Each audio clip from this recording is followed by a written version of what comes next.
March 11 ചൊവ്വാഴ്ച. എല്ലാവർക്കും കർത്താവിൻ്റെ അനുഗ്രഹത്തിലേക്ക് സ്വാഗതം.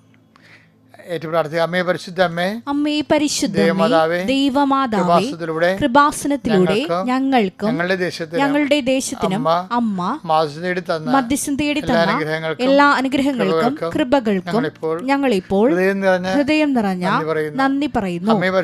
അമ്മേ പരിശുദ്ധ അമ്മേ ദൈവമാതാവേ, 2004 ഡിസംബർ 7-ാം തീയതി ഉച്ചകഴിഞ്ഞ് 2:30 കൃപാസനത്തിൽ സംഭവിച്ച അമ്മയുടെ പ്രത്യക്ഷപ്പെടലിനെ കുറിച്ച് തിരുസഭയ്ക്ക് സമർപ്പിച്ചിരിക്കുന്ന പഠനരേഖകളുടെ മേൽ സഭാത്മകമായ പഠനം ആരംഭിക്കുവാൻ ഞങ്ങൾ താഴ്മയോടെ പ്രാർത്ഥിക്കുന്നു.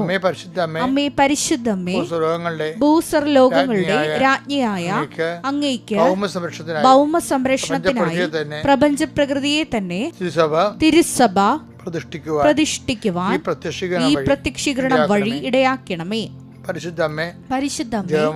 ജപമാല മാതാവേ, സകല കൃപാസനം പ്രാർത്ഥനകളോടും ചേർത്ത് ഞങ്ങളിപ്പോൾ പ്രാർത്ഥിക്കുന്ന ഈ കുടുംബത്തിന്റെ പ്രത്യേക നിയോഗം പ്രാർത്ഥിക്കും. മക്കളെ,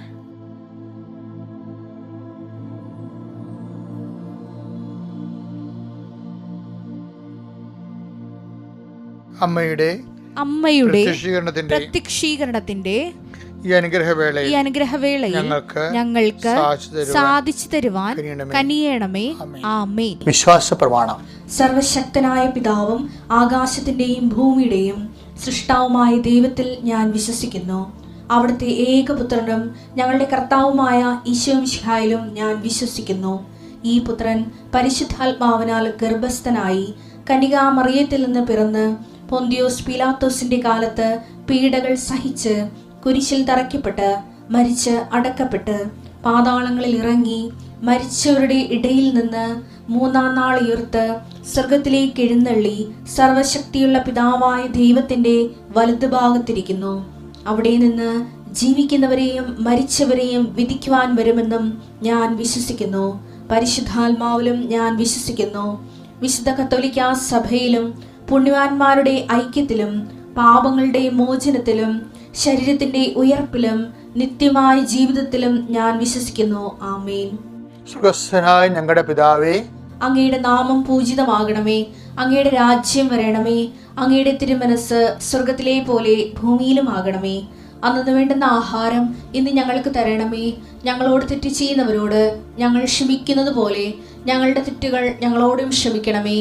ഞങ്ങളെ പ്രലോഭനത്തിൽ ഉൾപ്പെടുത്തരുതേ, തിന്മയിൽ ഞങ്ങൾ രക്ഷിക്കണമേ. ആമേൻ. നന്മ നിറഞ്ഞ മറിയമേ, സ്വസ്തി. കർത്താവ് അങ്ങയുടെ കൂടെ സ്ത്രീകളിൽ അങ്ങ് അനുഗ്രഹിക്കപ്പെട്ടവളാകുന്നു. അങ്ങയുടെ ഉദരത്തിൻ ഫലമായി ഈശോ അനുഗ്രഹിക്കപ്പെട്ടവനാകുന്നു. പരിശുദ്ധ മറിയമേ, തമ്പുരാന്റെ അമ്മേ, പാപികളായ ഞങ്ങൾക്ക് വേണ്ടി ഇപ്പോഴും ഞങ്ങളുടെ മരണസമയത്തും തമ്പുരാനോട് അപേക്ഷിക്കണമേ. ആമേൻ.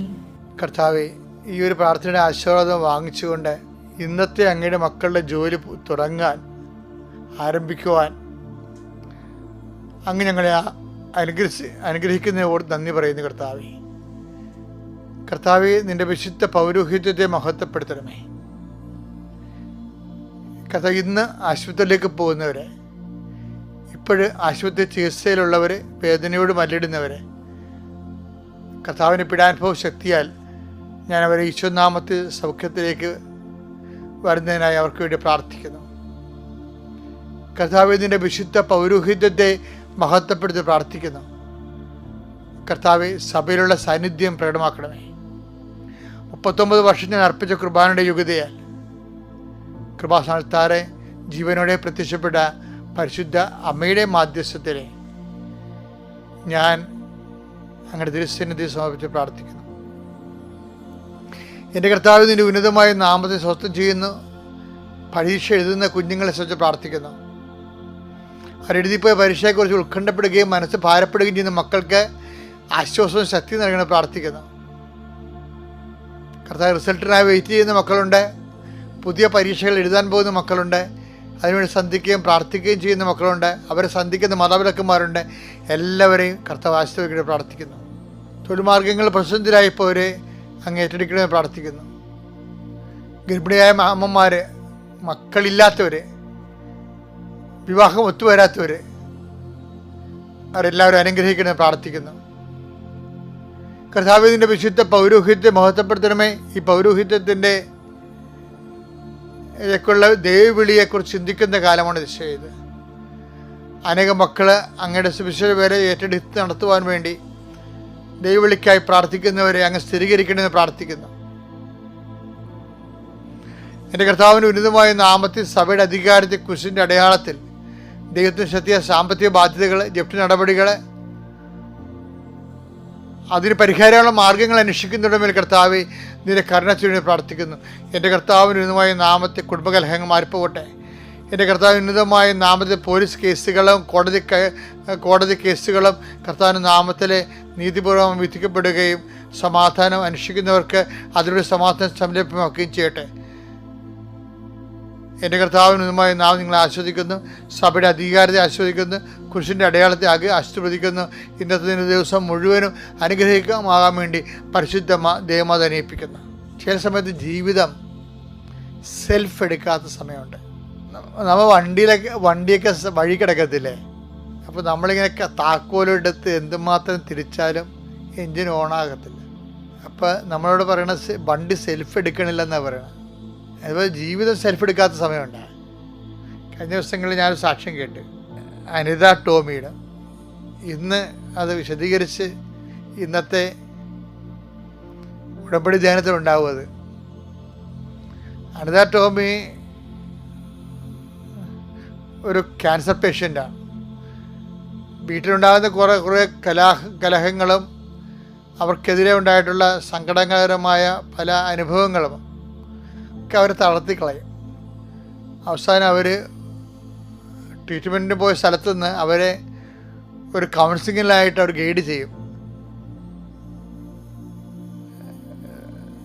കൗൺസിലിങ്ങിന് പോയ സ്ഥലത്തു നിന്ന് അവരെ സൈക്കാട്രിയിലേക്ക് മാറ്റും. അവർക്ക് കടുത്ത ഡിപ്രഷനാണ്, ഒന്നും ചെയ്യാൻ തോന്നുന്നില്ല. അവൾ പറയണത്, എനിക്ക് എൻ്റെ തൊണ്ടയിൽ നിന്ന് FNS ചെയ്ത് ഒരു കഷ്ണമെടുത്ത് ടെസ്റ്റ് ചെയ്യാൻ കൊടുത്തിട്ടുണ്ട്. അത് നെഗറ്റീവ് ആകാൻ വേണ്ടി കൂടി പ്രാർത്ഥിക്കാൻ എനിക്ക് തോന്നണില്ലെന്നാണ് ഓർത്തത്. അതായത് അവർ കൊടുത്ത ബയോപ്സിയിൽ അത് നെഗറ്റീവ് ആകാൻ വേണ്ടി പ്രാർത്ഥിക്കാൻ പോലും അവർക്ക് തോന്നണില്ല. അതാണ് സെൽഫ് എടുക്കാത്ത ജീവിതം എന്ന് പറയുന്നത്. പക്ഷെ അവരൊരു ബിറീന എന്ന് പറയുന്ന ഒരു പ്രേക്ഷിതയെ കണ്ടുമുട്ടിയപ്പോൾ അവർ പറഞ്ഞ്, ഒരു കഥയുമില്ല, നീ ഒരിടത്തും പോകത്തില്ല, നീ കൃപാസനത്തിൽ പോവും, ഉടമ്പടി എടുക്കും, കർത്താവ് നിന്നെ രക്ഷിക്കും. അപ്പോൾ അവർ എംപാറ്റിക്കായിട്ട് ഇങ്ങനെ നിശ്ചയദാർഢ്യത്തോടെ അവർക്ക് പറയുമ്പോൾ കേൾക്കുന്നവർക്ക് അഭിഷേകം കിട്ടും. നല്ല കൃപയുള്ളവർ പറഞ്ഞാലേ കേൾക്കുന്നവർക്ക് അഭിഷേകം ഉണ്ടാകും. അതിന് ശ്രവണാഭിഷേകം എന്ന് പറയും. ഭയങ്കര വലിയ സബ്ജക്റ്റാണ് ശ്രവണാഭിഷേകം. അപ്പോസ്തലന്മാർക്ക് കർത്താവ് പറഞ്ഞ ഒന്നും മനസ്സിലാകുന്നില്ല ഒരു കാലത്ത്. അവരതുകൊണ്ട് ആ സമയത്ത് വേറെ വല്ലതൊക്കെ ചിന്തിച്ചുകൊണ്ടിരിക്കും. വലിയവൻ ആരാണ്, ആർക്കാണ് അധികാരം, അങ്ങനെയൊക്കെ. അത് അവർ കർത്താവ് പറയണത് ആ കർത്താവിൻ്റെ ലൈൻ ഓഫ് തോട്ട് അവർക്ക് ഫോളോ ചെയ്യാൻ പറ്റണില്ല. അപ്പോൾ ഈശോയോട് പറഞ്ഞ് മനുഷ്യപുത്ര ശത്രുക്കളെ ഏൽപ്പിക്കും, അവരെന്നെ പീഡിപ്പിക്കും, പതിക്കും, 3-ാം ദിവസം ഉയർത്തി നിൽക്കും എന്നൊക്കെ പറയുമ്പോഴും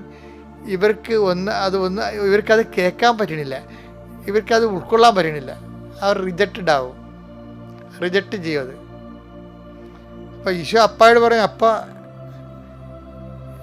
ഏറ്റവും വലിയൊരു സംഭവമാണ്, ഞാൻ വന്നത് തന്നെ ഇതിനു വേണ്ടിയാണ്. പക്ഷെ ഇതിൻ്റെ ആദ്യ അറിയിപ്പ് നടത്തിയപ്പോൾ തന്നെ ഇവർ എല്ലാവരും റിജക്ഷൻ ആകാൻ തുടങ്ങി. അതിന് ഇനി എന്തു ചെയ്യും? അപ്പം അപ്പ പറഞ്ഞേ, സാരമില്ല, അവരെയും കൂട്ടിക്കൊണ്ട് നീ താബോറിലേക്ക് വരാ, ഞാൻ അവിടെ ഉണ്ടാകുമെന്ന് പറഞ്ഞു. അങ്ങനെ ഈ അണ്ണന്മാരെ കൂട്ടിക്കൊണ്ട് താബോറിലേക്ക് ചെല്ലും. എല്ലാവരും അല്ല, 3 പേര്, പത്രോസ്, യോഹന്നാൻ, യാക്കോബ്, ഇവരൊക്കെ കൂട്ടിക്കൊണ്ട്. അവിടെ ചെയ്യുന്ന അപ്പ ഇവരോട് പറയും, നിങ്ങൾ ഇന്നലെ പീഡാനുഭവമൊക്കെ കേട്ടല്ലേ, പ്രവചനം കേട്ടല്ലേ, നിങ്ങൾ കർത്താവിനെ നിന്നെ ഈശോയെ മാറ്റി നിർത്തിയിട്ട് തടസ്സമൊക്കെ പറഞ്ഞില്ലേ, അതുകൊണ്ടാണ് നിങ്ങളെ കൂട്ടിക്കൊണ്ട് വന്നത്. എന്നിട്ട് പറയും, നീ അവനെ ശ്രവിക്കണമെന്ന് പറയും. ഇവനെൻ്റെ പ്രിയപുത്രനാകുന്നു, ഇവനെ ശ്രവിക്കുവിൻ. അങ്ങനെ ശ്രവിക്കാൻ ഉള്ള അഭിഷേകം കൊടുക്കുവർക്ക്. അങ്ങനെ ശ്രവണാഭിഷേകം എന്ന് പറയുന്നത്. മത്തായി 17:5 എടുത്തേ. അവൻ സംസാരിച്ചു കൊണ്ടിരിക്കുമ്പോൾ, താബോർ മലയിൽ അവർ സംസാരിച്ചുകൊണ്ടിരിക്കുമ്പോൾ ശോഭയേറിയ ഒരു മേഘം വന്ന്, മഹത്വത്തിന്റെ മേഘം, കപ്പായുടെ മേഘം കണ്ട മഹത്വ മേഘം വന്ന് അവരെ ആവരണം ചെയ്തു. അവരെ ആവരണം ചെയ്തു. അപ്പ പൊതിഞ്ഞു നിന്ന് മേഘത്തിൽ നിന്ന് ഇങ്ങനെയൊരു സ്വരമുണ്ടായി, ഇവൻ എന്റെ പ്രിയപുത്രൻ, ഇവനിൽ ഞാൻ പ്രസാദിച്ചിരിക്കുന്നു, ഇവന്റെ വാക്ക് ശ്രവിക്കുന്നു. ഇവന്റെ വാക്ക് ശ്രവിക്കുവിൻ. പത്രോസ് ശ്രവിച്ചില്ലല്ല. പീഡാനുഭവ പ്രവചനം നടത്തിയ സമയത്തെ പത്രോസ് മാറ്റി നിർത്തിയായിരുന്നു. 16:22-23 പത്രോസ് അവനെ മാറ്റി നിർത്തി. പത്രോസ് അതിനെ മാറ്റി നിർത്തി തടസ്സം പറയാൻ തുടങ്ങി. തടസ്സം എന്തിന്? പീഡാനുഭവത്തിന് തടസ്സം പറയാൻ തുടങ്ങി. ശ്രവണാഭിഷേകം ഇല്ലേ? ദൈവം കനിയട്ടെ, കർത്താവേ, ഇതൊരിക്കലും നിനക്ക് സംഭവിക്കാതിരിക്കട്ടെ. യേശു തിരിഞ്ഞ് പത്രോസിനോട് പറഞ്ഞു, സാത്താനെ, എന്റെ മുമ്പിൽ നിന്ന് പോകൂ. അതായത് ദൈവത്തിന്റെ മുമ്പിൽ നിന്ന് പോകാൻ പറയണം. എൻ്റെ പ്രധാനപ്പെട്ട കാര്യം, ഇവന് ഇത് ശ്രവിക്കാൻ പറ്റണില്ല, സ്വീകരിക്കാൻ, ഒബീഡിയൻസ് അതിനനുസരിക്കാനും പറ്റണില്ല. അപ്പോൾ ഈശോൻ്റെ ഏത് സാത്താനൊക്കെ വിളിച്ചെങ്കിലും പാവപ്പെട്ടവനോട് ഭയങ്കര ഇഷ്ടമാണ് ഈശോയ്ക്ക്. അപ്പഴ പറഞ്ഞു, അപ്പ 10 ദിവസം തന്നെ വട്ടം ചവിട്ടിയിട്ടുണ്ടോ അപ്പ എന്ന് പറഞ്ഞു. രാത്രി അപ്പയെ കണ്ടപ്പോഴേ, അപ്പ 10 ദിവസം തന്നെ വട്ടം ചവിട്ടി കേട്ടാ എനിക്ക് ഉൾക്കൊള്ളാൻ പറ്റണില്ല എന്ന് പറഞ്ഞു. അപ്പം 1-ാം പീഡാനുഭവ പ്രവചനം ആയിട്ടുള്ളൂ. അപ്പം അപ്പ പറഞ്ഞ്, സാറില്ലേ, നാളെ താബോറിൽ അവരെ കൂട്ടിക്കൊണ്ടുപോവാ, ഞാൻ അവർക്ക് ശ്രവണാഭിഷേകം കൊടുക്കാമെന്ന് പറയും. ഓ, അപ്പയുടെ പുതിയ സാധ്യതയാണ്. ദൈവം എന്തൊരു സാധ്യതയാ! എല്ലാം ദൈവത്തോട് ആത്മബന്ധം ഉണ്ടെങ്കിൽ എല്ലാത്തിനും സാധ്യത ദൈവത്തിൻ്റെ കയ്യിലുണ്ട്. ഇവരെ കൂട്ടിക്കൊണ്ട് ചെല്ലുമ്പോൾ പറയും, ഇവൻ എൻ്റെ പ്രിയപുത്രനാണ്. പണ്ട് ഞാൻ നിങ്ങൾ പറഞ്ഞിട്ടുള്ളതാണ്, ഞാൻ സ്ഥാനത്തിൽ വെച്ച് പറഞ്ഞിട്ടുള്ളതാണത്. അന്ന് ഞാൻ പറഞ്ഞത് ഇവന് ഞാൻ സംപ്രീതനാണെന്നാണ് പറഞ്ഞത്. ഇന്നെനിക്ക് പറഞ്ഞ സംപ്രീതനായിരിക്കുന്ന കാരണം ഇവൻ ബലിവസ്തുവായതുകൊണ്ടാണ്. ഇവൻ്റെ ബലിയിലാണ് എനിക്ക് പ്രസാദമുള്ളത്. ഇവൻ്റെ ബലിയിലാണ് ഞാൻ പാവം പരിഹരിക്കാൻ പോണതും മോചിക്കാൻ പോണതും. അപ്പം അതുകൊണ്ട് ബലിവസ്തുവാണ്. അതിൻ്റെ ഭാഗമായിട്ടാണ് അവൻ ഇപ്പോൾ പീഡാനുഭവത്തെക്കുറിച്ച് പറയേണ്ടത്. ബലിയെക്കുറിച്ച് പറഞ്ഞപ്പോൾ ഇപ്പോഴവൻ അതിനെക്കുറിച്ച് എങ്ങനെയാണ് ബലി നടക്കണമെന്നതിനെക്കുറിച്ച് അവൻ പറയണത്. ശത്രുക്കൾ ഏൽപ്പിക്കപ്പെടും, അവരെ പീഡിപ്പിക്കും, വധിക്കുമെന്ന് അവൻ പറയുന്നത്. ഇവനെ നിങ്ങൾ ശ്രവിക്കണമെന്ന് പറഞ്ഞുകൊണ്ട് അപ്പ ഇവർക്ക് ശ്രവണാഭിഷേകം കൊടുക്കും. ഇപ്പം ഇതുപോലെ അത് ലോകത്തിൽ ഇത് തുടരുന്നുണ്ടിങ്ങനെ. അത് ശിഷ്യന്മാരുടെ കാലമല്ല, ഇപ്പം തന്നെ ഇവൾക്ക് അനിത ടോമിക്ക് എന്താ കിട്ടിയത്? റീന എന്ന് പറഞ്ഞൊരു പ്രേക്ഷിത പറഞ്ഞു, നീ ഒരു സൈക്കാട്രിയും കാണത്തില്ല, നിനക്കൊരു ഡിപ്രഷനും ഇല്ല, നീ കൃപാസനത്തിൽ പോകും, അവിടെ കാല് കുത്തും, അപ്പം നിന്നെ സുഖപ്പെടുത്തും. അതോടുകൂടി അവൾ എംപവർഡായി. അതാണ് ശ്രവണാഭിഷേകം എന്ന് പറയുന്നത്. അവൾ കൃപാസനത്തിൽ വന്ന് അവൾ പറയണ്, ഒറ്റ ക്ലാസ് കഴിഞ്ഞപ്പോൾ തന്നെ എനിക്ക് കുടുംബത്തിൽ എനിക്കുണ്ടായ മുഴുവൻ നീറ്റലും പുകച്ചിലും എരിവും എല്ലാം മുറിവും എല്ലാം ഒറ്റ ക്ലാസ് സുഖപ്പെട്ടു. എന്താ കാര്യം? ദൈവം ഡയറക്റ്റ് റിക്രൂട്ട് ചെയ്തിരിക്കുകയാണ്. മധ്യസ്ഥ പ്രാർത്ഥനയുടെ ശക്തിയിലും അകമ്പടിയിലും. പിന്നെ ഉടമ്പടി എടുത്ത് എന്നെ കാണാൻ വരുമ്പോൾ ഞാൻ റീനയോട് അനിത ടോമിയോട് പറയണത്, നീ എത്രയും വേഗം സാക്ഷ്യം പറഞ്ഞോളാനാണ് പറയണത്. അപ്പോൾ റിസൾട്ട് വരുമ്പോൾ അവൾക്ക് ക്യാൻസർ ഇല്ല. അപ്പോൾ ഓരോരുത്തർ പറയേണ്ട അതായത് എന്ത് ഞാൻ പറഞ്ഞ അർത്ഥം പറഞ്ഞത്, ഈ അനിത ടോമി സെൽഫ് എടുക്കാത്ത ഒരാളായിരുന്നു. മനസ്സിലായില്ലേ? വീട്ടിലെ പ്രശ്നവും കരിവായതും ബലിയാടായതും ഒത്തിരി വൈരാഗ്യവും വിദ്വേഷവും പിന്നെ ക്യാൻസറും, ഇടയ്ക്ക് ഗർഭിണിയായിരുന്നു, സങ്കടവും വീട്ടിലെ സംഘർഷം കാരണം 7-ാം മാസം പ്രസവിച്ചു, ദൈവനെ കുഞ്ഞിനെ കിട്ടി. അപ്പം വ്യത്യസ്തമായ സംഘർഷങ്ങളോട് കടന്നു പോകുമ്പോഴാണ് ക്യാൻസറാണെന്ന് അറിയണത്. അപ്പോൾ അവൾക്ക് അത് പ്രാർത്ഥിക്കാൻ പോലും തോന്നണില്ല എന്നാണ് അവൾ പറയണത്. അതാണ് സെൽഫ് എടുക്കണില്ല. അങ്ങനെ അപ്പോൾ നീ സെൽഫ് എടുത്തില്ലെങ്കിൽ, എടുക്കാത്തൊരവസ്ഥയിലാണെങ്കിൽ പോലും ദൈവത്തിന് ഒരു ചാൻസ് ഉണ്ട്. അതാണ് I will not disown you at any cost. അനിതാട്ടോവിടെ സാക്ഷ്യം കേട്ടാൽ മനസ്സിലാവും, ഒരു കാലത്ത് അവർ അനുഗ്രഹത്തിൻ്റെ ഒഴുകുന്നൊരു നദിയായിരുന്നു അവർ. പിന്നെ സാഹചര്യം മാറിയപ്പോൾ നദി വറ്റിപ്പോയതാണെങ്കിലും ആ നദി ഒഴുകിയ പാടുകൾ അവിടെ ആത്മാവിൻ്റെ എവിടെയോ ഉണ്ട്. കർത്താവ് അത് കണ്ടുവച്ചിട്ടുണ്ട്. അതുകൊണ്ട് ഒരു കാലത്ത് അവൾ പറയുന്നുണ്ടേ, എനിക്ക് ഉടമ്പടിയോടുകൂടി എൻ്റെ ആത്മീയ ജീവിതം തിരിച്ചു കിട്ടുന്ന പറയണം.